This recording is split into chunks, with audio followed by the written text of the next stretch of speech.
dans lesquels ils sont basés sur l'exécution séquentielle de structures. On a un ensemble de structures, on va exécuter ces structures d'une façon séquentielle. Donc on va exécuter structure 1 et instruction 1, ensuite instruction 2 et ainsi de suite. Donc ils sont basés sur les procédures. Les procédures, c'est une suite séquentielle d'instructions. Il y a l'autre catégorie, c'est les langages orientés objets. Donc les langages orientés objets sont les langages non procéduraux dans lesquels les éléments du programme sont considérés comme des objets qui peuvent s'échanger des messages.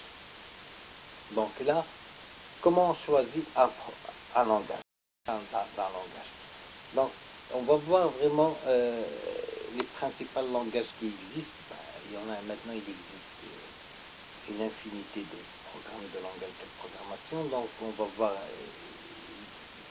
les premiers langages de programmation. Il y a le Pascal, donc c'est Tanguy Blaise Pascal, c'est mathématicien inventeur du programme machine à calculer en 1971. Donc ce langage-là est compilé, structuré, dérivé d'Algol. Donc c'est un langage de développement standard pour les micro-ordinateurs. Donc ensuite il y a le langage C, c'est une version améliorée du langage de programmation B, du Bell Laboratory, créé en 1972. Donc ce langage de programmation structuré et compilé très largement employé car ces programmes peuvent facilement se transférer d'un type d'ordinateur à un autre. Il y a le langage C++, il combine les performances du C avec le paradigme du programmation objet sans l'imposer pour autant. Il y a le langage Maple, c'est pour le NASA 1980 de ça, ou ouvrir tous les domaines d'application formelle. Il y a le Java pour le microsystème 1990. Donc ce langage connaît un succès qu'aucun autre langage de programmation n'avait connu.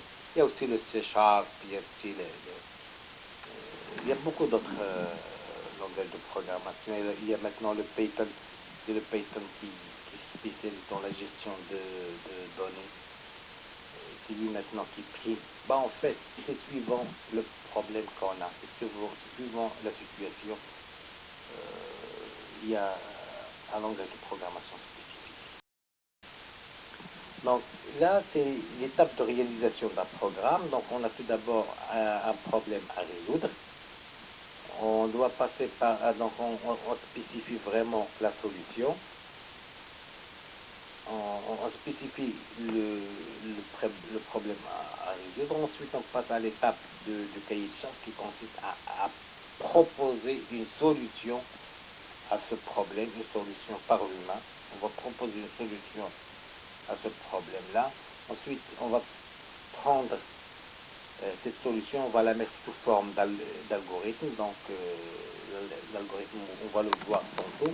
L'algorithme qui consiste à écrire cette solution d'une façon structurée, qui peut être compris par tout le monde.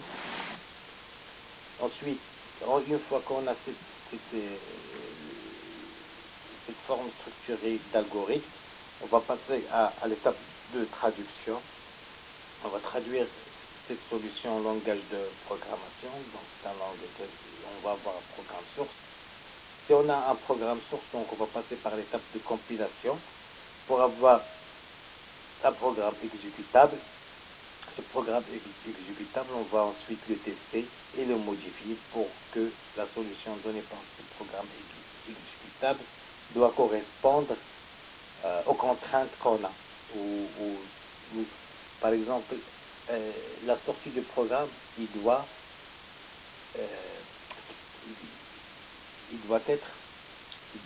rencontrer des spécifications. On va voir est-ce que les spécifications sont rentrées. Par exemple, si on a un programme qui a comme objectif de additionner deux nombres réels ou deux nombres.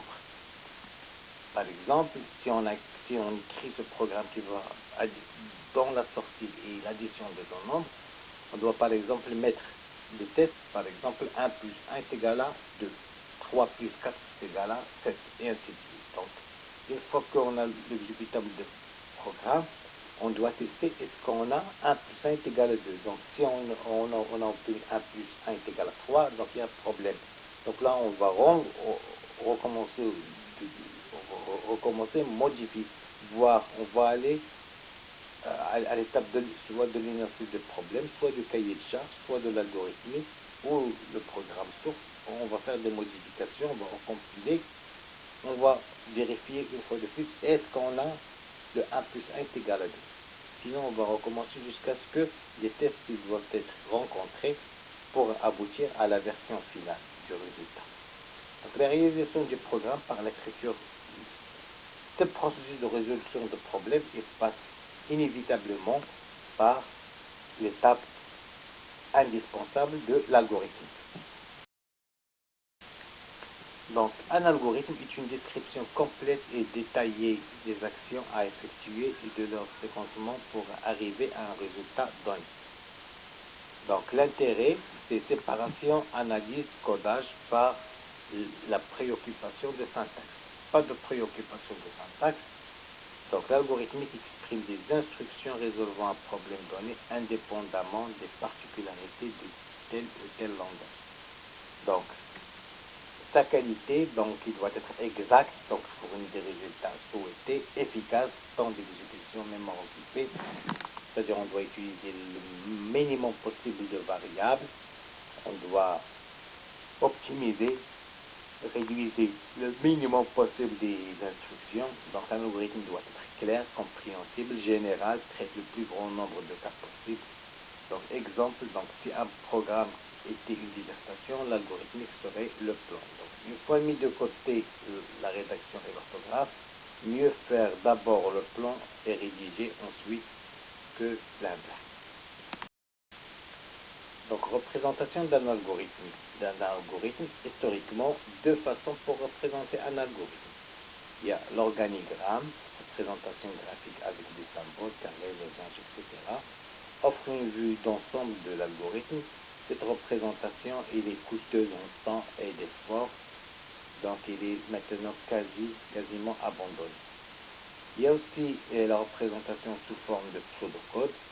C'est une représentation textuelle avec une série de conventions ressemblant à un langage de programmation, sans se soucier du problème de syntaxe.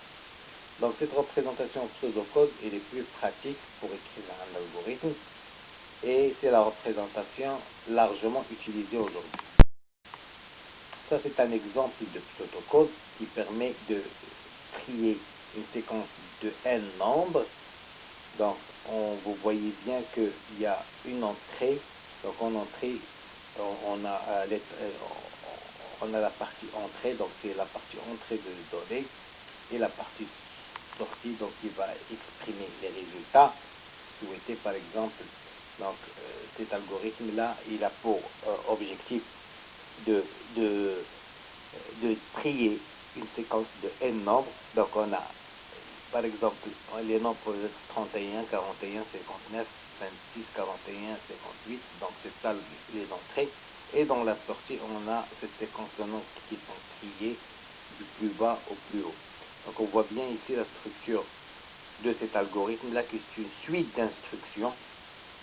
Donc dans cet exemple là, cette suite là elle est numérotée de l'instruction 1 jusqu'à l'instruction 8. Donc il y a des mots-clés qu'on voit bien, des mots-clés qui sont écrits en langue française. Donc on voit ici le mot-clé pour, le faire, en que, faire.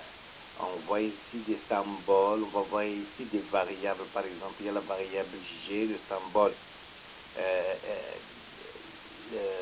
la flèche qui va, on affecte G, on lui affecte 1.